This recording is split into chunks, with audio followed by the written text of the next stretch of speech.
on. Hello and welcome to WebMD Facebook Live. We are going to be talking about ADHD, a concern that a lot of parents have. I'm a pediatrician, and certainly that's an issue that comes up quite often. And we're really excited today to have two experts with us to talk about this. We have Dr. Mary MacPherson, the elementary school principal at St. Martin's Episcopal School, and we have Dr. Dawn Bearden, who is the neuropsychologist at Children's Healthcare of Atlanta. So we're really excited. I'd like to give them both an opportunity to just tell us a little bit about ourselves, and then we will jump in. Please. I'm so happy to be with you. I'm Dr. Mary MacPherson. I have started my career in public education, and for the last 18 years I've been in independent education, and my background is in educational policy. And I am a pediatric neuropsychologist at Children's Healthcare of Atlanta. I'm also on faculty at Emory University in the Department of Pediatrics and in private practice. Well, thank you both for being here. We're really excited that you're here, and we'll certainly be tapping into both of your expertise. Remember, we are on Facebook Live, so share this post. We're live. Tag your friends who might have questions, and post your questions below, and we'll get to them as soon as possible. So we do have one question, but before I start on that one question, I just wanted to outline ADHD. ADHD, the prevalence has actually gone up quite a bit. It's 11% in the U.S. right now, and a lot of kids at schools, the parents worry about ADHD, and they come to my office as a pediatrician asking me about that. I just wanted to define what ADHD is, just in really broad terms. I'll let Dawn talk about that for a second, and then we're going to jump into a question. So for a diagnosis of ADHD, significant symptoms need to be present before age 12, according to the latest diagnostic and statistical manual for mental disorders. Also, there need to be, for children under 17 years old, there need to be 6 symptoms at least of inattention, 6 symptoms of, if inattention is the main diagnosis or the main problem, 6 symptoms of hyperactivity. If that's the main issue, or there could be a combined type where you have 6 symptoms of both inattention and hyperactivity. After 17 years of age and older, only 5 symptoms in any of the categories is required, or 5 symptoms for inattention and hyperactivity, or 10 symptoms for the diagnosis of the combined type. And, ADHD can manifest itself even in young kids. I was just talking to Mary earlier about how we are seeing ADHD even in kids less than 6. And, the treatment's a little bit different. And this first question is about, are there any alternative treatments to medications proven to treat ADHD? And I'm just going to take that opportunity to talk about kids under 6 because of the instruction to us, and that is usually behavior before medication for those children. Mary, what are your thoughts about that? Absolutely, because quite often I have parents who will come to me and ask my thoughts on how they should proceed when their child has received a diagnosis. And I tend to always suggest behavior modification first, particularly in a child that's that young. There's the concern of side effects with the medication, which I know that Dawn can also talk about as well. As children get older, I quite often tell them that we're going to know when we need to have a medication conversation, or they need to go back to their pediatrician or psychiatrist to have that conversation. But absolutely, there are definitely behavior strategies that I agree with that should be tried first before you go down the medication route. Dawn, any additional? Actually, the first line of treatment, a lot of people don't know this, but the first line of treatment for children 5 years and younger is behavioral intervention. And the best behavioral intervention is found to be coupled with parent training. That's an important part of it. For children who are 6 and older, the first line of treatment is medication plus behavioral intervention. So behavioral intervention is a significant component of treatment regardless of age. And I think that the other issue also becomes the team interaction of being, as a parent, being an advocate for your child, but also being on the school parent team. So that means great communication and, with the behavioral interventions, whether they're at home or at school, I think that's important. Would you agree, Mary? Oh, absolutely. The team approach is essential. for any type of diagnosis in a child. There has to be that two-way communication. The school needs to know completely the diagnosis and the recommendations that have been given by the psychiatrist or the psychologist who has done the testing and ultimately given the diagnosis. Because the accommodation and recommendations are most important for the classroom teacher to be able to make some adjustments there to help the child. And the teacher has the teacher and parent, they both have to be fully informed of who's going to be doing what. Right. And the communication to that, because particularly if you're going down the route of medication, when you do put your child on medication, quite often you need the teacher feedback to see if it's truly doing what it needs to be doing in the classroom. And the parents, when you're seeing your child come home after a long day of school, that piece of information is just as important. So that team approach is essential. Absolutely. And oftentimes I'll recommend that if behavioral intervention is necessary, I recommend using a behavioral specialist to help streamline communication between school and parents to make sure that whatever's being implemented in the home to treat the behavior is also being implemented in school, because it needs to be consistent across the board in all domains for it to really be helpful for the child. So I think one issue that we were talking about is just how important that component is, and it's just not medication alone, especially under the age of 6. It is behavior first, but even over the age of 6, where we most often go with medication and behavior, the behavior component is important in both arenas. I'm going to move on to another question from our community, and just before I do, I just want to let you know we're at WebMD on Facebook Live. We're really excited to have 2 experts here who know a lot about this subject, so share the post and put in your questions. We'd love to answer them.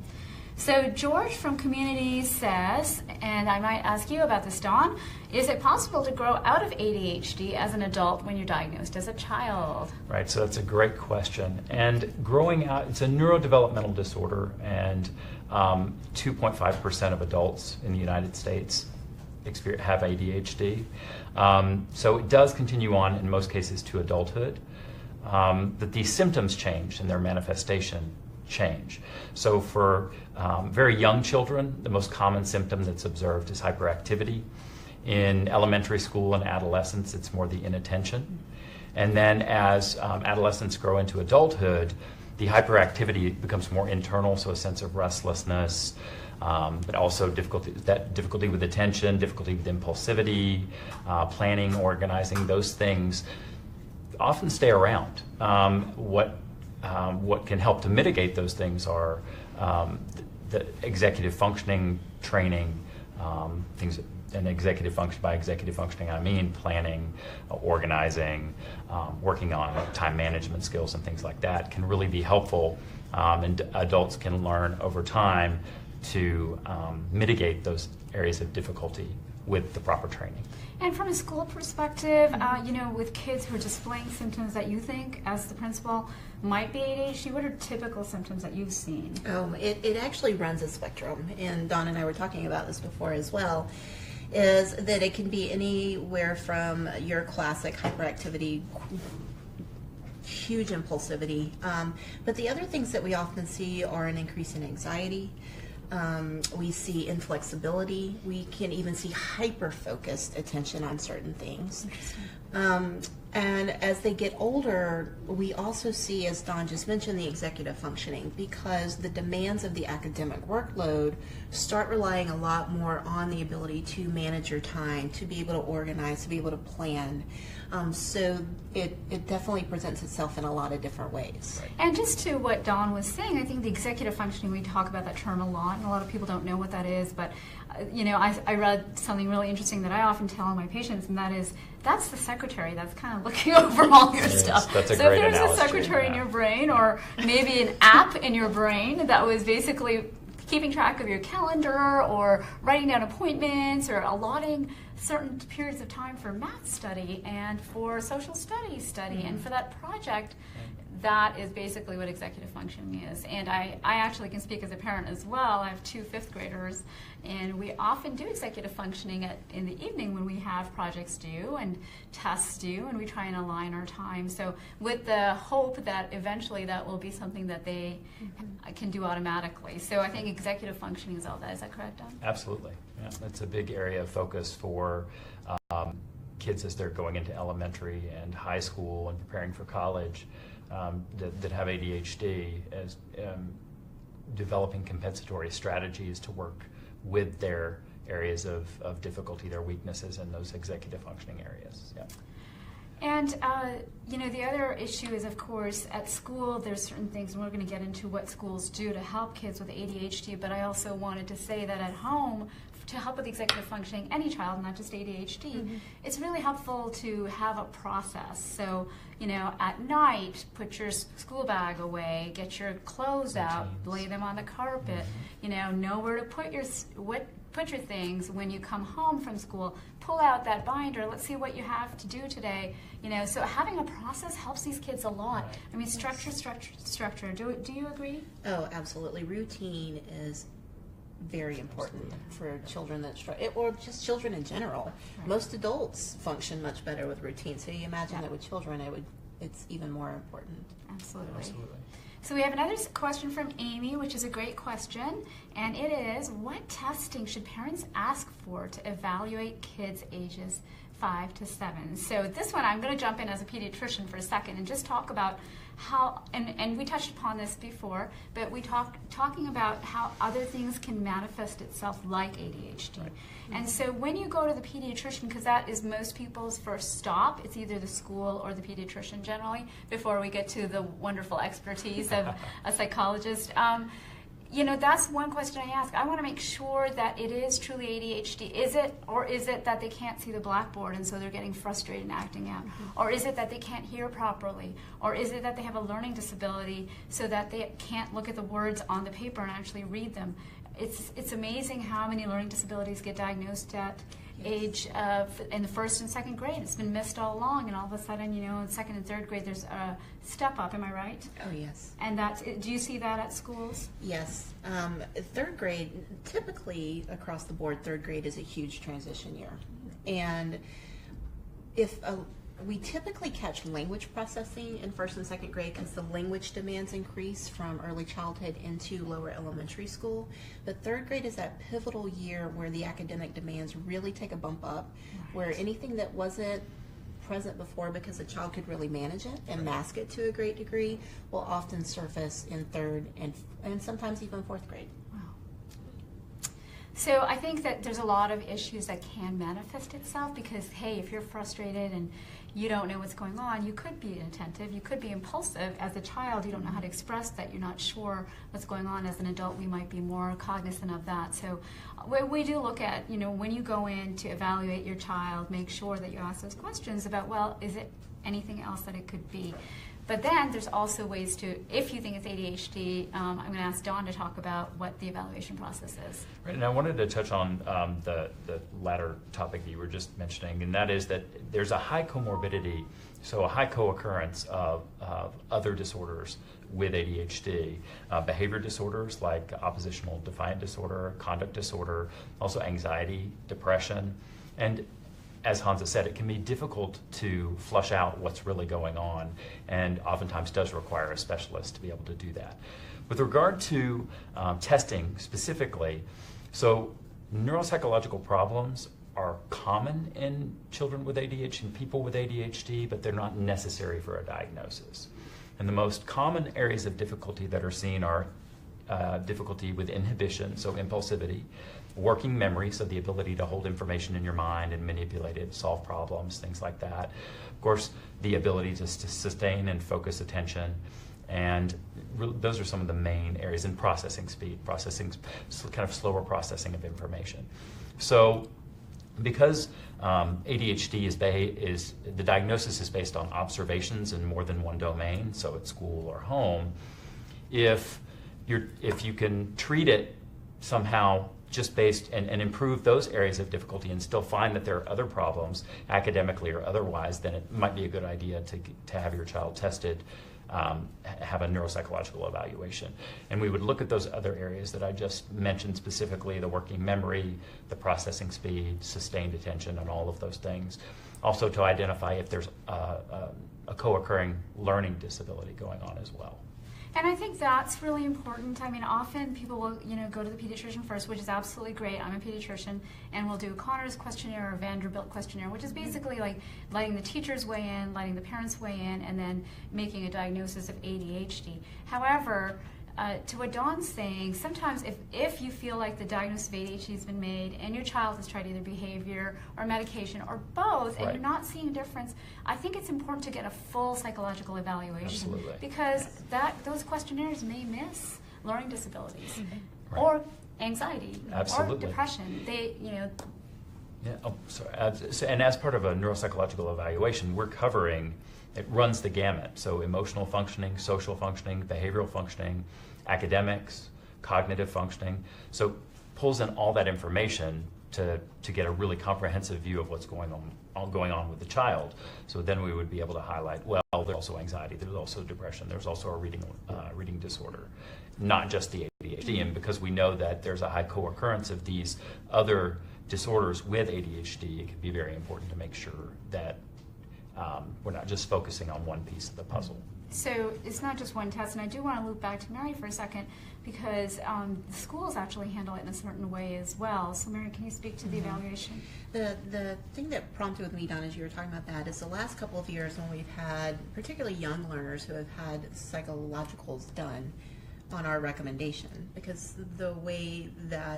we're seeing the child in a unique situation that parents don't see them in.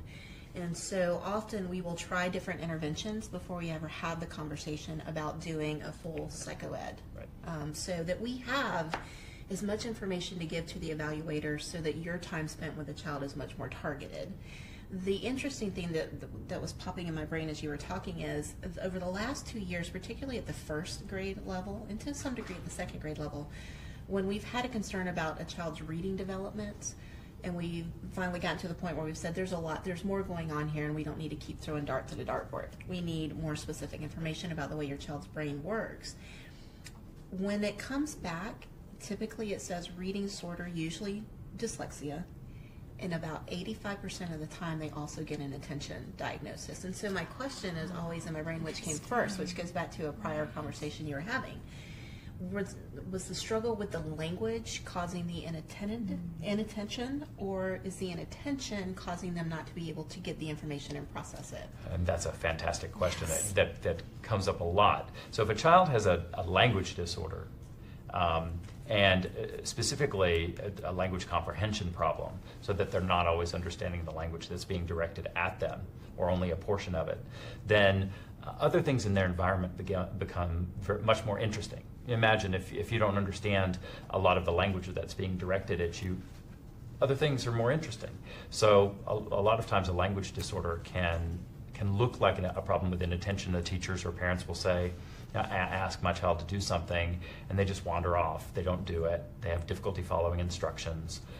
And so sometimes that can be more of a language problem and not an attention problem. And once that's addressed, then what looked like attention problems can improve. So sometimes it seems that these diagnoses are entangled with each other, and so Absolutely. you really need to take the time Absolutely. to actually figure out what That's a came great first question. and how you can evaluate both of those and make sure the child gets intervention. So I'm going to go to the next question here. Before I do, I just want to remind everyone we're on WebMD, we're on Facebook Live. We have two wonderful experts to talk about ADHD today. So please send us your questions, tell us what you want to know, share this post, tag your friends. We'd love to hear from you, and this is why we're here, really. So we have a question from Antoine, and Antoine asks, can ADHD be diagnosed before 3 years of age? And I will jump in and just talk a little bit about it from a pediatric perspective and then ask my experts what they think. But, I think it's rare to have that diagnosis. I think that, sometimes it can happen. If it's happening before 3 and you're having symptoms of hyperactivity, inattention, impulsivity, a lot of 3-year-olds, don't have that attention span. Their maturity is just not there in the brain. And this is where we go back to the structure. Structure actually helps a lot. Don, would you like to weigh in? Well, that's why behavioral intervention at that young age is the first line of treatment, because it can be very difficult to flush out whether what a parent is experiencing is just related to normal child development or if there's actually a problem there, because there's a lot of variability in normal child development with regard to attention and hyperactivity. So it's one of those things that it's better to just watch the child. Oftentimes it can be better to watch the child develop before making a diagnosis, to ensure that it is in fact an attention problem. It is in fact a problem with hyperactivity that is beyond what we would expect for the age of the child and the developmental level of the child. I will say, though, in cases where, so there's a high rate of heritability with ADHD. And so if there's a family history of ADHD, a strong family history of ADHD, that can also change the way we're looking at a child who is exhibiting those symptoms early on, kind of watching out for it a little more closely. And I'm going to pull Mary in because she was telling me something before we started about how, she sees young children, and the chronological age and development can actually weigh in on those symptoms as well. Mary? Absolutely. Whenever there is a concern about the way the child is developing in school, you really have to pause, and you need to really look at where that child is developmentally, because when you're looking at a grade level, there is a broad difference in age within a grade level.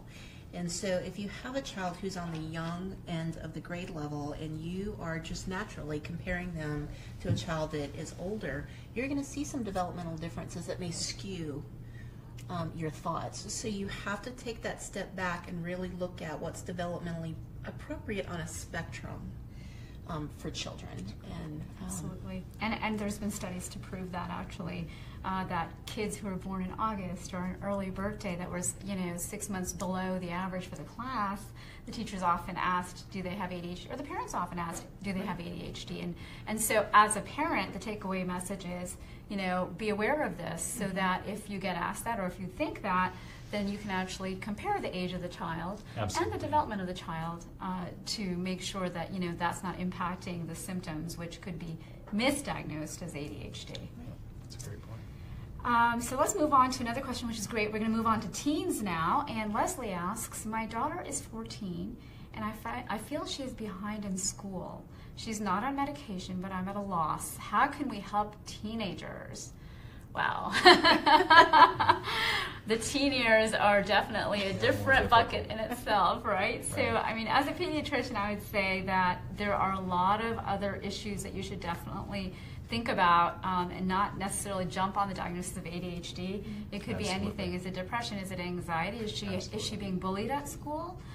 Is she, on the screen too much? And that can actually have its own time shift, shifting of time and, the ability to do schoolwork. Is she overwhelmed? Does she have a learning disability? Sleep is a big one. Sleep is a huge one. Let's talk about that for a second. So I'm going to talk to you first about this, Mary, but what have you seen in terms of sleep on academic performance? Oh my gosh, it is hugely important. If what we see with children is that if they don't get the amount of sleep at night that they need, and each child is slightly different, just like adults are slightly different in terms of what they need, the next day they are not going to be fully functional, and so they're gonna find other ways during the school day to mediate that lack of sleep. And from a medical perspective, we know that lack of sleep will make you in an irritable mood, and this as a person. Absolutely. Have impulsive decisions, be inattentive. Oh, and those are all the signs of ADHD again. So, it does impact. And also, interesting fact that lack of sleep makes you reach for the donut. Not the apple. So it's also craving bad foods or, foods that you shouldn't be eating very often at least. So it has tremendous impact. Don, did you want to add anything about sleep? Just that we're talking about the developing brain, and the brain continues to develop until the mid-20s. And so when you're talking about lack of sleep, it can be even more detrimental on the developing brain. And so the impact that can have on their ability to focus and remember and retrieve information from memory, all those things can be affected. Processing information, Just imagine how you are after not having a good night's sleep. Well, imagine for your child whose brain isn't even fully developed yet what that might look like. I have to say, I am, in my own home as a parent, I chase my kids around about sleep. I think that it has a huge impact, and it's hugely important. And we know for a fact that a lot of teens are not getting enough sleep. And I know schools are looking at start times as well, right, Doctor? Yes, particularly as you get to the middle and high school age, because the way that most schools are structured, they start very, very early. And I think, and Don can chime on this, the research is showing that really the amount of sleep that they need is greater than I think what school schedules will allow for. It's true. It's absolutely true. And they're becoming so, it's become much more stressful, at least since I was a kid. The expectations, the obligations, the sports, the amount of homework that you're doing, the competitiveness around getting into colleges and things has just changed the landscape for most schools. And I think that all, the stress, the obligations, all of that has impacted the amount of sleep that these kids are getting. And I think all of us feel that stress. The schools feel it because they have to teach to a higher curriculum and get them college ready. The activities are a lot, and the parents feel it because they want to make sure that their kids are ready for college and can apply for the college. Right. And the people who are being squeezed are really the kids. They're being squeezed. Absolutely true. And I think that the other ingredient in all of this is also screen time, and we know that kids are on their screens. And what does that mean? It doesn't mean that screens are necessarily bad for them, but it shifts the time. I mean, if you only have so many hours in the day, how are you going to spend it? And how are kids spending it? They have homework, they have activities, and now the rest of the time is being spent texting or on social media or other apps that kids are on. So I think it's really important to guard that sleep. Right. And one of the things I always tell my patients is, do not have any technology in the bedroom. Yeah. Hand over that technology as soon as you step in. And if your 14-year-old is saying no, I want it, well, take it away from her. You are the parent at the end of the day. Absolutely. So don't worry, don't forget to use that authority. So I think that it's really important for us to guard our kids because they are being squeezed. Would you agree? Oh, absolutely. I would absolutely agree. Yeah. So we have another question. Before I go to that question, I just want to remind everyone we are at WebMD Facebook Live on ADHD, a great topic, an important topic for so many parents. And we have two experts here, Dr. Bearden, a neuropsychologist from Children's, and Dr. MacPherson, who is from St. Martin's Episcopal School. And we'd love to hear your questions. So please tag your friends, post your questions below, like our page, and come and participate. We're here for you. So we have a question from Stacy from Communities. My son is 7 years old, and I know that he can sometimes get rambunctious and act out. To me, that seems like normal kid behavior, but in our most recent parent-teacher conference, his teacher insisted that he should be on ADHD medications. What exactly are ADHD signs I should look for at 7? And aren't these just normal kid behaviors? And I will weigh in really quickly before passing it on to our school expert. I think that I get parents who say my child has ADHD. I get parents who say that teachers say that they have ADHD. Every child deserves a full evaluation before he or she gets that diagnosis. Absolutely. Because he may not get that diagnosis, and you might be absolutely correct. And I hope you go to your pediatrician and talk to them about that, or maybe you go to the principal and talk to her about that, and she can weigh in. So, you are your child's advocate. You must, before you say, okay, yeah, this is what it is, and I'm going to put my child on medication, absolutely ask lots of questions. Dr. MacPherson? I will be honest with you, to hear that a teacher was telling you to go the route of medication was concerning to me, because really you do need to have a full conversation before that is even offered up. Because my first question would be, what are the interventions, what are the behaviors that have taken place in the classroom, and really having more extensive conversation before you ever even get to that conversation that you had with the teacher. But the behaviors that you really should look out for in a child that age in the classroom is how disruptive they are. How are they responding to teacher redirection? I would, at that age, also start looking at the academic picture to see if we're starting to see that they are lagging behind because they are so unfocused in the classroom that the instruction that is giving is just not doing what it needs to do. But really it falls back onto what are the interventions the teacher has tried to alleviate the concerns that the teacher has, because that's going to give me more information as a principal. It's going to give the parent more information that if you do decide to take the next step of seeing your pediatrician or going to a psychologist, that then they have more information to make a clearer decision about what their recommendations would be going forward as well. And there has to be consistency in the behavior. It can't be that they were like that on a Monday and that's the only day I've seen it. It has to be a consistent pattern of behavior. Absolutely. And a consistent pattern of behavior in different places, right? Right, that's true. So according to the latest criteria, it needs to be occurring in more than one place. So you would expect significant symptoms, not just a couple, but severe symptoms in two domains. So school and home are most frequently where this is seen. So if your child is behaving well at home and having problems only in the school environment, then your child will not meet criteria for a diagnosis of ADHD. What I usually hear is the flip of that. Because school is so structured and routinized, a lot of children will be fine at school and then come home and have a lot of behavioral problems, just because it's inherently less structured than the school environment. So, but again, the main point being that it needs to be occurring in more than one environment. And this is where hard data actually does help. Like, what are the report cards looking like? What are the questionnaires, the Vanderbilt or the Connors questionnaire your pediatrician will give you?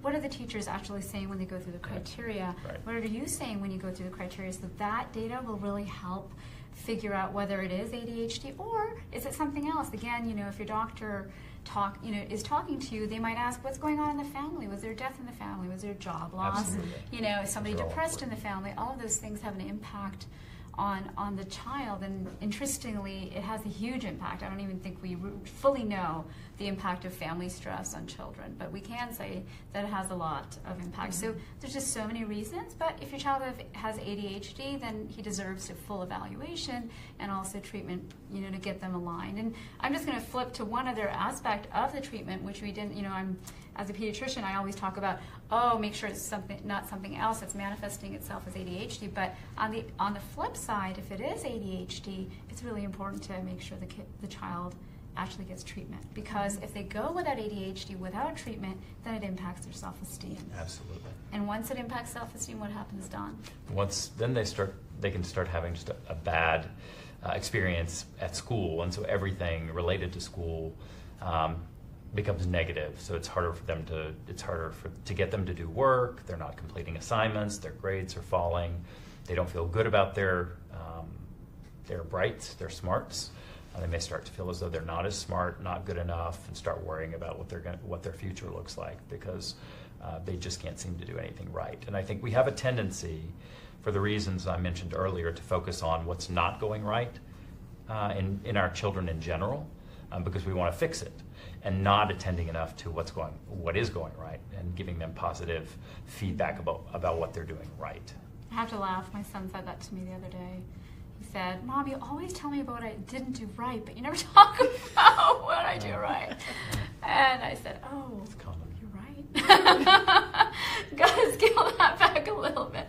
Mary, did you want to add anything on that? I think the one area that I see when a child hasn't gotten intervention, when they have a diagnosis of attention deficit, particularly as they get older, you start seeing difficulties arise with peers. And so some social issues become a bigger issue. And where I see this in a school setting, particularly children who are impulsive, they don't understand boundaries. And they often don't understand the silent communication that other children are giving them. And so it really starts affecting friendships and their ability to make friends and sustain friendships at that point. Absolutely. As a teen, it becomes so important. And I think that kids who have ADHD and have affected self-esteem, some studies have shown that they are more likely to lean on substance abuse as a crutch, because they just need something to make them feel good. And so there are perils to not helping the child who does have ADHD or learning disability or any of these issues that we've talked about. So we have another question from our community, and Lucia asks, can stress cause ADHD? So let me talk to Mary first. Now, stress in kids, what do you think? Can that look like ADHD? Oh. I would say yes, it can, and I think Dawn actually touched on this, and you as well, Hansa, a little bit. Quite often, the academic expectations, what's going on with the family, builds up in a child, and developmentally they don't have the tools that we built up as adults to handle that kind of stress. So it does come out in some of the behaviors that you would attribute to attention deficit. So absolutely. Don? And anxiety in general can look like ADHD. Imagine if you've ever been nervous about anything, and that can pull your attention away from goal-focused tasks. The student is completing a test, and they're so worried about their grades, they can't attend to what they're doing on the test, which causes their performance to drop. So those types of things can absolutely look like ADHD. Yeah. And I think for adults, even as adults, if you have a stressful morning, say you have an argument with your spouse or something bad happened in the morning, and you go to work and you're trying to focus on your tasks, stress affects all of us. Absolutely. I mean, it's very hard to focus. So certainly, it may not cause ADHD, but it certainly can manifest itself as symptoms of inattention and even impulsivity. So I just want to remind you, we are on Facebook Live at WebMD. We're talking about ADHD. And before I go to the next question, I just want to touch on something that Dawn, Mary, and I were talking about earlier about interventions other than medication for ADHD. I get that question a lot in my office about, hey, if I didn't want to put my child on medication, what does help? And we talked about sleep, but we didn't talk about a couple of other things, and I'm going to touch on them. Diet is a question that often comes up to me. Absolutely. And, I talk to parents about that, and parents feel like, oh, the sugar caused it, or, the wheat caused it. And I just wanted to say that the data, and please tell me if you agree with this, the data right now shows that ingredients in food generally do not cause ADHD. Now, there's some kids that might have a food allergy, to something, and that could cause some symptoms that look like ADHD, but that, generally speaking, that's not the issue. But I wanted to loop back to meditation. We were talking about that, and there's some interesting research coming out. Dr. Mack, did you want to talk to that? And Dawn? Sure. I think we are both very excited about the possibilities of the research that is coming out, looking at the effect of mindfulness practice and meditation on how it works with the brain. And I know that 2 years ago, I began reading some research about mindfulness practice in schools. Because as I was sharing with Dawn, in the independent school world where I am now, I was seeing an increase in anxiety in children that I didn't necessarily attribute to attention deficit. And so what we were looking for is a way to actually give our students tools to be able to self-regulate when they feel that coming on. And I'm excited about the possibilities that if mindfulness can really help children with emotional self-regulation, if there are some connections with attention deficit as well.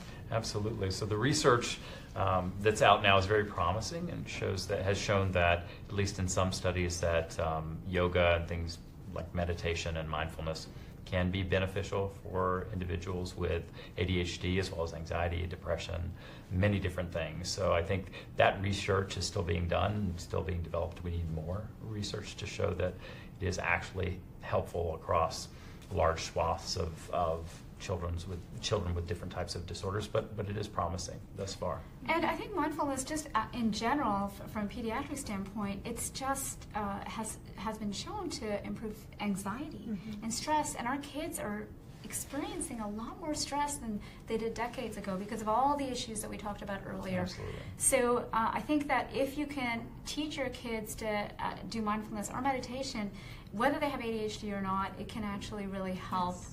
And your schools, St. Martin's actually has gone through a program. They talk about the 6 and 6. Can you tell us a little bit about that? Yes, what we did a few years ago is actually coordinate with a group in Atlanta to come in and actually train our faculty on really looking at the research that was coming out based on the brain and how the brain structure would light up differently when you actually changes, yes, right? With mindfulness practice. And so what we have started doing in an organic way, because in schools, if you want something to truly take hold, you really have to start with your faculty and show them the benefits of doing it, because it's going to give up some time somewhere on the academic spectrum. And so we're about 2 years into this process, and what we have seen is, particularly at the middle school level, several of our teachers now will have our students do a mindfulness practice before they actually go to take an exam. Oh, it's And it wonderful. centers in the middle them school? in the middle school. Wow. It's centered, and I've got beautiful pictures of children doing this before their exam. Great. But you have to teach children how to do that. Just like Sure. with adults, you have to teach children how to meditate and be okay when you're not good at it, because Right. it takes practice. It really does. And with younger children, particularly in my division in the elementary school, which is 1st through 5th, it is really teaching them to learn strategies to ground themselves. And so quite often our teachers will build that into the day, and it may be after recess when they need to come down off that endorphin high of running around on the playground and get back into an academic mode. Some of our teachers start their day with a mindfulness practice, and some actually end the day with a mindfulness practice. So it's them understanding what their group of children need, because it will change from year to year, and finding that time within the day to do it. And I think across the nation, the schools are focusing in on emotional regulation. I believe there's the Ruler program at Yale, and there's some other programs, on the West Coast that are integrating mindfulness or emotional regulation into their curriculum because of the importance of, focusing and bringing yourself down, as you said, grounding yourself to be able to focus on tasks at hand. Absolutely. And to the caller, or to the person who wrote in earlier about, what can I do for my adolescent who's having these problems, and I always recommend therapy, including mindfulness and things like that, because I think as an adolescent that can be as helpful and sometimes more helpful than the behavioral intervention alone. And behavioral intervention is best when started early. Doesn't mean it can't be helpful for older children, but I think addressing anxiety and depression and those types of things that manifest along with the attention problems and behavioral problems can be extremely helpful in the overall picture and functioning of the child. And we have another really interesting question that we're going to take. Before I do, I just want to remind you, come on, tell us your questions. We are here to answer ADHD. We're at WebMD on Facebook Live with 2 great experts right here. So Leslie asks, we took all electronic devices away in our child's bedroom, but she says music on her device helps her sleep. Is there technology out there that can help kids with ADHD stay on task and stay asleep? So just before I hand this to you, I just wanted to say, the screen time guidelines are out from the American Academy of Pediatrics. They actually published them very recently. And we talked about screen time. I was actually on one of the subcommittees. And we talked about how even the blue light that's emitted from from a tablet or from a device can actually interfere with sleep, even a blue light from an alarm clock. And I'm sure you could speak volumes about this. So I believe, as a pediatrician and as a parent, that devices really need to stay out of the bedroom as much as possible. Now, of course, there's sound machines that can lull kids into sleep, and that's probably okay as long as they don't have a blue light. But I do think, and we'll talk about devices as well. We were talking about devices that are coming out to help kids with ADHD stay on task, so we'll get to that. But did you have anything to say in terms of devices and sleep? Right. So essentially what those LED screens do is that the light that comes from them tricks the brain into thinking that it's still daylight. And so the chemicals that would typically be released to prepare the body for sleep and the brain for sleep aren't necessarily being released, which can cause a delay, it can cause sleep problems. So I always tell parents about an hour before bedtime, there should be no screen time whatsoever. Read a book, do something relaxing, but definitely no screen time, no televisions in the bedroom, no texting, anything like that, because again, we want those brain chemicals to be released to prepare the body for sleep. It's very important. And Mary, in the school, are you seeing devices that kids are bringing in to stay on task? Not devices per se, but some of the things that we do use with our students who have been diagnosed with attention deficit. We have wiggle seats, which are just little discs that they put in their chair, and it gives them just enough movement that it keeps their brain engaged and gives them a great core workout on top of it. But the other thing that we're also seeing too are fidget toys. And as we were talking about this earlier, there are all kinds of fidget toys out there. And the ones The that I system would... has detected that your line is the only one in conference and will attempt to close this conference. If you wish to remain in conference, please press any key now.